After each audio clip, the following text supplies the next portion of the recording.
कर लिया किनारा, बजा के मोहना क्यों कर लिया किनारा, मुरली बजा के मोहना क्यों कर लिया किनारा। अपनों से हाय कैसा जब हार है तुम्हारा, अपनों से हार कैसा जब हार है तुम्हारा। मुरली बजा के मोहना, मुरली बजा के मोहना।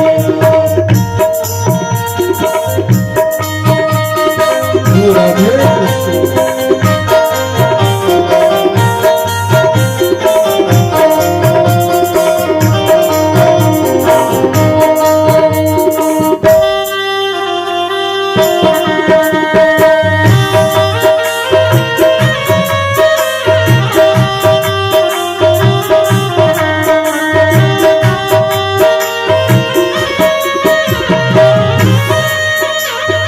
बूढ़ा गली गली में हो जा डगर डगर में, बूढ़ा गली गली में हो जा डगर डगर में, हो जा गली गली में बूढ़ा डगर डगर में, हो जा डगर डगर में, बूढ़ा गली गली में।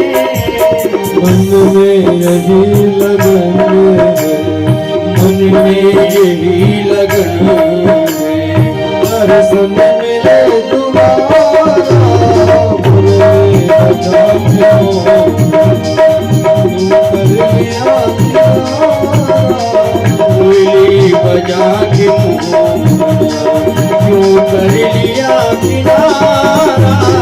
मुरली बजा के मोहना। जय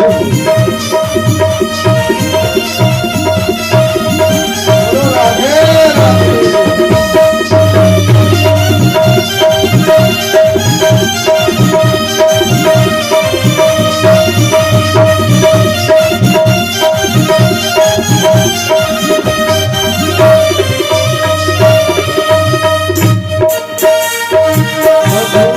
तुम्ही बताओ मोहन कहाँ गए, भगवान तुम ही बताओ मोहन कहाँ गए हैं।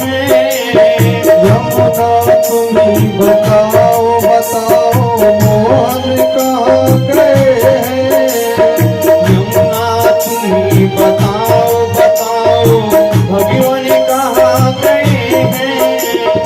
कैसे झुलस गया, कैसे झुलस गया कोमल बदन तुम्हारा, मुरली बजा के मोहना क्यों कर लिया किनारा, मुरली बजा के मोहना क्यों कर लिया किनारा। मुरली बजा के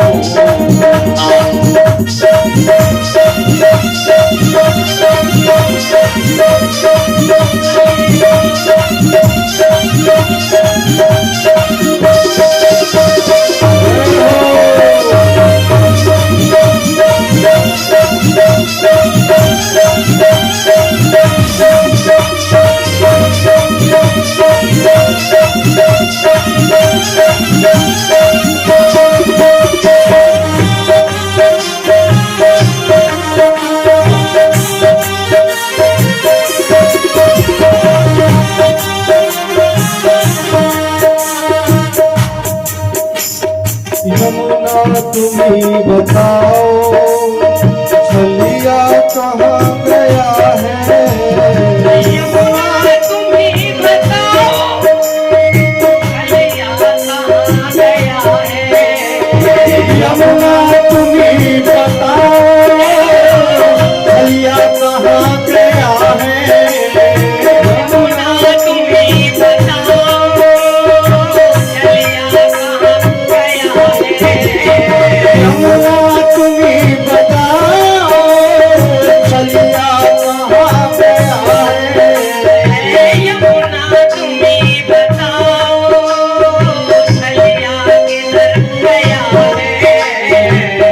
भी चली गई, जय हो। तुम भी चली गई, कहती है नील धारा,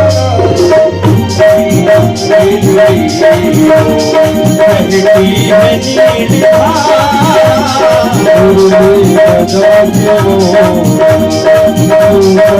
बजा के दरिया किनारा, मुरली बजा के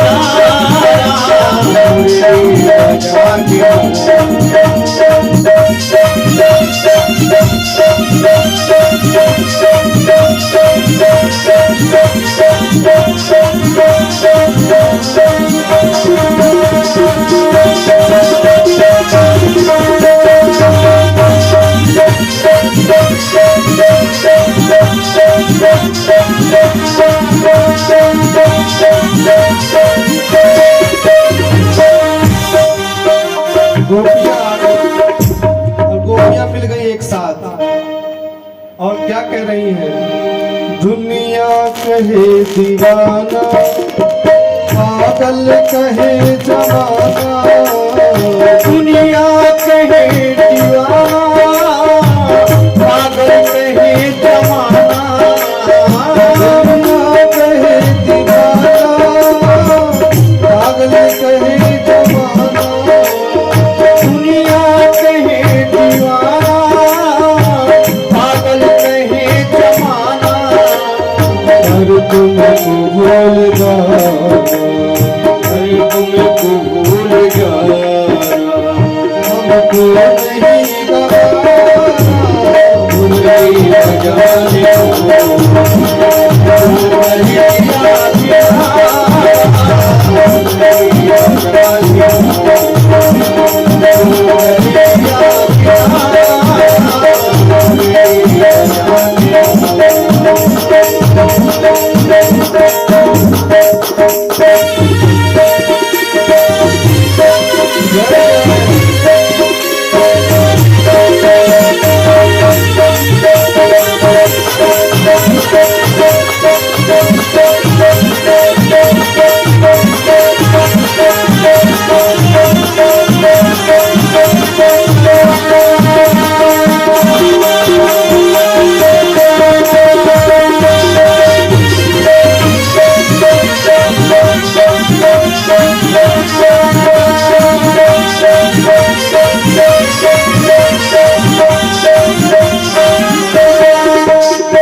गोपियों को राधा रानी मिल गई और राधा रानी भी रो रही थी। गोपियों को लग रहा था कि कहीं कहीं राधा के पास कृष्ण होंगे। राधा भी रो रही है, राधा ने कुछ नहीं किया। राधा तुम ही बताओ तेरा सामने कहाँ छिपा है, राधा तुम्ही बताओ तेरा श्याम कहाँ छुपा है, श्यामा तुम ही बताओ तेरा श्याम कहाँ छिपा है, श्यामा तुम्ही बताओ तेरा श्याम कहाँ छुपा है, तुम भी द्रवित हुई हो, तुम भी द्रवित हुई हो, कहती है अश्रुधारा, तुम्ही द्रवित हुई कहती है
पर भगवान कहाँ कहाँ नहीं है ये सोचो, वो तो हर जगह है। भक्तों तुम ही बताओ भगवान कहाँ गए हैं। भक्तों तुम ही बताओ भगवान कहाँ गए हैं।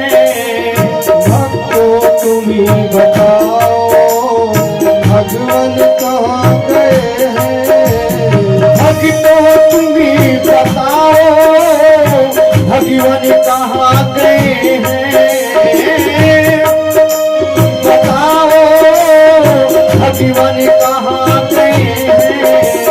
अपना ये दिल कटो जय हो, अपना ये दिल कटो, हर दिल में वो बसा जागे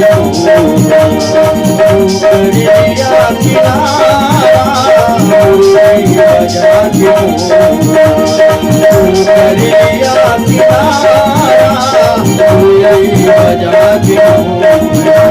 जागे बजाते मोहरा, करिया किनारा, बजा के मोहरा, क्यों करिया किनारा, बजा के मोहरा, क्यों करिया किनारा, बजा के मोहरा, क्यों करिया किनारा, क्यों करिया किनारा,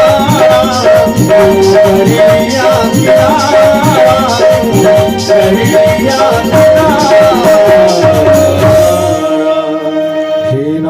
रमण प्रेष्ठ क्वासी क्वासी महाभुजो। हे परीक्षित तो पुनः पुलिन मागत्यो कालिंद्या कृष्ण भावना समवेता जगु कृष्ण तदा गमन कांक्षता। सबने एक स्वर से एक गीत गाया। आइए एक दो पंक्ति हम सब गाते हैं, क्योंकि आज विवाह की भी कथा करनी है और सबसे मेन कि समय अपने पास कम है, इस वजह से भी कथा को संक्षेप करना पड़ेगा। और अगर समय रहता तो हम तो 9 बजे रात तक कथा सुनाते। आइए कुछ एक पंक्तियों को श्रवण करते हैं। जयति तेधिकं जन्मना व्रजा श्रयत इंद्रिया शाश्वत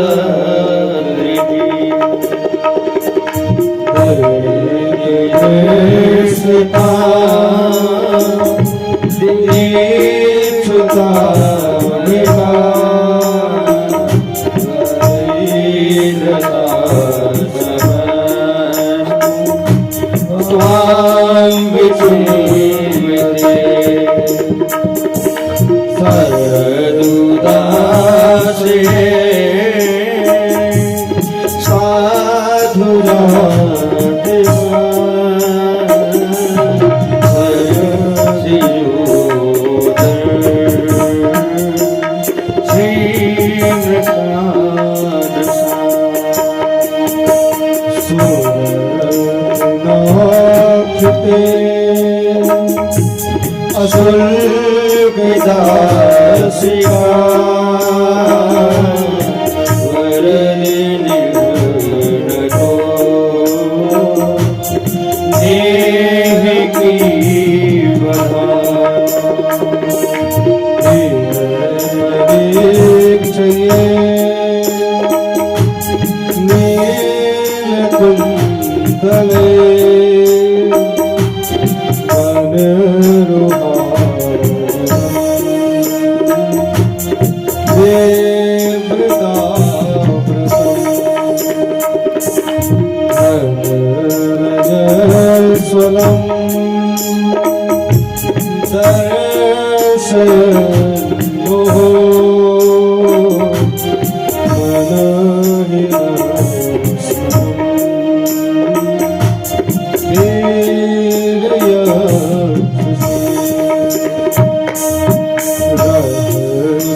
यत्तेषु जात चरणामृषुनेषु भीतासनिदेवैकर्कशेषु तेनाटवीरमदसि तद्वदेन किंचिद् भूताद्विर्वदिर्तामुषान्नः। इस प्रकार से सभी गोपियों ने एक ही स्वर में भगवान को पुकारा और भगवान से कहती हैं कि हम आपसे सच्चा प्रेम नहीं करते लगता है। हमें लगता है माता जानकी भी आपसे सच्चा प्रेम नहीं करती थी। क्यों? भगवान राम के वियोग में रावण के लंका में रही पर मृत्यु को प्राप्त नहीं हुई। सच्चा प्रेम तो भगवान महाराज दशरथ करते थे। भगवान के वियोग में प्राणों को त्याग दिया, लेकिन सीता जी ने प्राणों को नहीं त्यागा। और हम भी जीवित हैं, लेकिन सीता जी के सामने बहुत बड़ी समस्या है। नाम पाहरू दिवस निसी ध्यान तुम्हारे कपाट, लोचन निज पद जंत्र तो प्राण जाहि कहीं। राम राम राम भगवान का नाम लेती है। रा कहते हैं मुख खुलता है तो प्राण निकलना चाहते हैं, लेकिन माँ कहते हैं मुख बंद हो जाता है, प्राण निकल नहीं पाते। गोपियां बहुत से भाव करती हैं। भगवान प्रकट हो गए और भगवान ने एक संग रास रचा। रास का दर्शन करने के लिए संत महात्मा, यहाँ तक कि माँ पार्वती और स्वयं भोलेनाथ चल करके आए। रास प्रारंभ हुआ। आइए दो पंक्ति हम गा के कथा को आगे ले चलेंगे। अगर आप लोग रास में सम्मिलित होना चाहें, तो अगर कोई नृत्य करना चाहे भाव में तो स्वागत है, नहीं तो फिर बैठ के आनंद तो ले ही रहे। राधा नाचे कृष्ण नाचे, नाचे गोपी जन, मन मेरो मन गयो सखी रे पावन वृंदावन। रास रचो है, रास रचो गंगा के तट पे महारास रचो है। रास रचो है, रास रचो है, यमुना किनारे कहा रास रचो है। रास रचो है, रास रचो है, रास वृंदावन में रास रचो है। रास रचो है, रास रचो है, यमुना किनारे कहा रास रचो है। जय हो।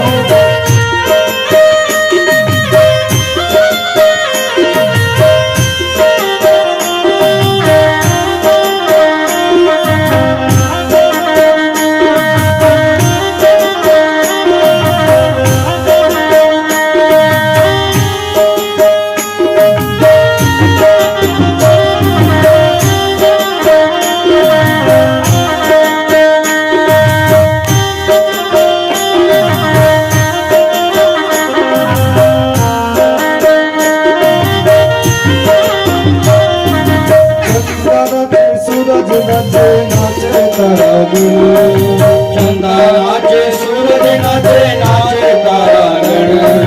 चंदा नाचे सूरज नाचे, नाचे तारागण। चंदा नाचे सूरज नाचे, नाचे तारागण। मेरा मगन पावन मन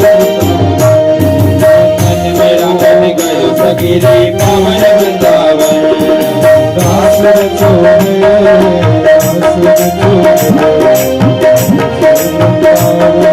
रास रचो है, रास रचो है, रास रचो है, यमुना किनारे कहा रास रचो है।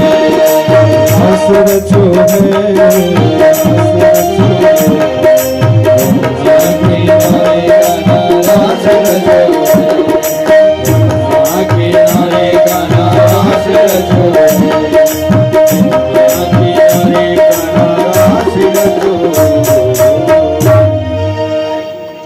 सुंदर रास हुआ और भगवान गोपीनाथ बनकर के आज भी बैठे। बोले गोपेश्वर महादेव की जय हो। पार्वती जी कहते हैं चलो कैलाश, भगवान कहते हैं नहीं, मैं नहीं जाना। विश्व में जहां कहीं भोलेनाथ के मंदिर हैं, सब जगह शिव परिवार है, पर गोपेश्वर महादेव ऐसा मंदिर है जहां पार्वती जी बाहर हाथ जोड़े बैठी है, प्रभु चलिए, और भगवान कहते हैं मैं नहीं चाहता। तो संस्थापनाय धर्मस्य प्रश्रमाये तरस्य च अवतीर्णो हि भगवान अंशेन जगदीश्वरः सा कथम धर्म सेतूनां वक्ता कर्ता अभिरक्षिता प्रतीपामाचरत ब्रह्मं परदारा भूदर्शनम्। परीक्षित जी ने प्रश्न कर दिया, गुरुदेव अरे भगवान कृष्ण तो धर्म की स्थापना के लिए आए थे, फिर ये गोपियों संग रास क्यों रचाया? बताइए, किसी की मृत्यु होने वाली हो और उसको काम लीला कथा सुनाएंगे तो क्या समझ में आएगी? टेंशन हो जाए तो ये कथा समझ में नहीं आती, फिर रास लीला कहां समझ में?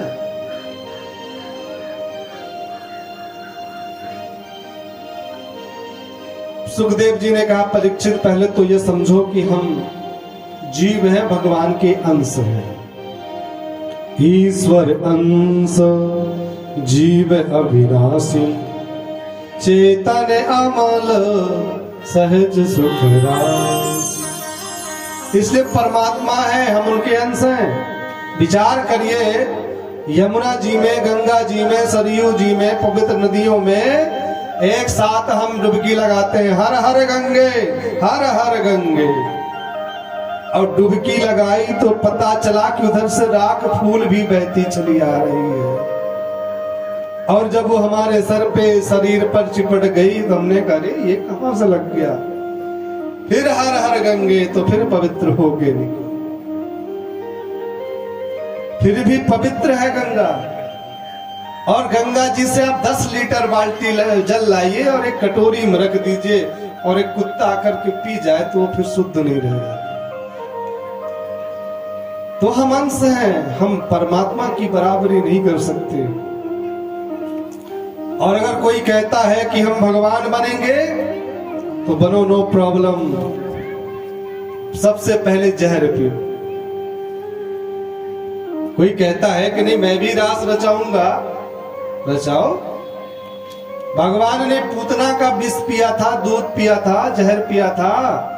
श्रीमान जो भगवान बनना चाहता है मात्र 5 ग्राम जहर पी ले, या ज्यादा कह दिया हमने तो 5, उसके गंधी ही सूंघ ले, बस सूंघने मात्र से बेहोश हो जाएगा, और पीने के बाद तो उसकी बात ही क्या है।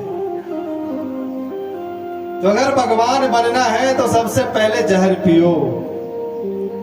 लोग कहते हैं मैं ब्रह्मचारी हूं। अरे जब तेरा भैया कोई विवाह नहीं करेगा तो तुम ऑलरेडी ब्रह्मचारी हो। लेकिन जिसका विवाह हो और वो बोले कि नहीं मैं विवाह नहीं करूंगा, उसको तो माना जाएगा कि ब्रह्मचारी है। कहने का भाव है कि त्याग जो है अंदर से होना चाहिए, बाहर से। हम लोग बाहर का त्याग बहुत करते हैं। कहीं जाते हैं तो जब कुछ आता है तो कई बार कहते हैं नहीं नहीं हम नहीं खाते पीते, थोड़ा सा मना है। क्यों? दिखावटी में। फिर मन ही मन सोचते हैं बना तो बहुत अच्छा है, पा लेते तो ठीक था। तो त्याग मन में तो हृदय से किया नहीं, बाहर से दिखा दिया, वो त्याग श्रेष्ठ नहीं है। गोपियां अपने अपने घर चली गईं और नारद जी कंस के पास गए। बोले मैंने सुना है और देख भी रहा हूं कि तू जितने दैत्यों को भेजता है सब मारे जाते हैं। मैं तुम्हें एक उपाय बताता हूं, एक काम करो। क्या? अक्रूर है ना? बोले हाँ। बोले अक्रूर जी को तुम भेज दो नंद भवन में, वही लेकर के आएंगे।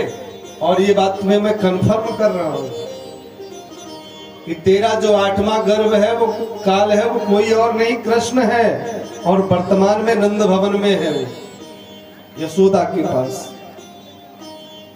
तो कैसे? नारद जी ने कहा चिंता ना करो, मैं तुम्हें उपाय बताता हूँ। तुम ऐसा करो, मथुरा को सजवा दो, मेला लगवा दो, सबको बुलाओ और धोखे से मार देना। बहुत अच्छी उपाय बात बताई आपने नारद जी। तभी तो नारद जी की पूजा यत्र तत्र हर जगह होती है, क्योंकि नारद जी जो है सबके बीच में जाकर सबके तरह की बात कर लेते हैं। नारद ही एक ऐसे देवता है, संत हैं, देवता हैं कि जिसके राक्षस और भगवान सब सम्मान कर रहे हैं। नारद जिसकी बात ना होवे रद्द वही है नारद। बोले नारायण हरि राधे राधे। हे नारद इस प्रकार से भगवान के पास पहुंचे और भगवान से कहते हैं कि हे प्रभु, पापी कंस को आप परसों मार डालिए। भगवान मुस्कुराने लगे, बोले अच्छा तो मामा जी को क्या बोल के आए? नारद जी ने कहा हमने कुछ भी बोला हो, पर आपको परसों कंस को मारना है, बस मेरी बात खाली ना जाए। नारद जी चले गए और उधर कंस गया क्रूर के पास, जैसे रावण गया था मरीचि के पास, ऐसे ही कंस गया क्रूर के पास और बोला जाओ तुम कृष्ण और बलराम को बुला के लाओ। क्रूर ने कहा क्या करोगे? बोले मार डालूंगा। अरे उन छोटे छोटे बच्चों को तुम मारोगे? बोले हाँ। फिर मैं नहीं जाता। कंस ने निकाली तलवार, नहीं जाओगे मैं तुम्हें मार डालूंगा। कंस ने जब ऐसा कहा तो क्रूर जी ने कहा भाई चल, कम से कम परमात्मा के तो दर्शन होंगे। अक्रूर जी आज सोने के रथ में जो जिसमें कंस बैठता था, उसी रथ में चल करके पहुंच गए नंद भवन। नंद बाबा ने बहुत स्वागत किया, सत्कार किया और उसके बाद रात्रि में जब दरबार होता है ना, कोई दो व्यक्ति विशेष बैठते हैं, तो घर की जो हमारी महिलाएं हैं दूसरे कमरे में बैठ के सुनती हैं इनकी क्या बातें आपस में चल रही है। चलो चला दो जनरेटर।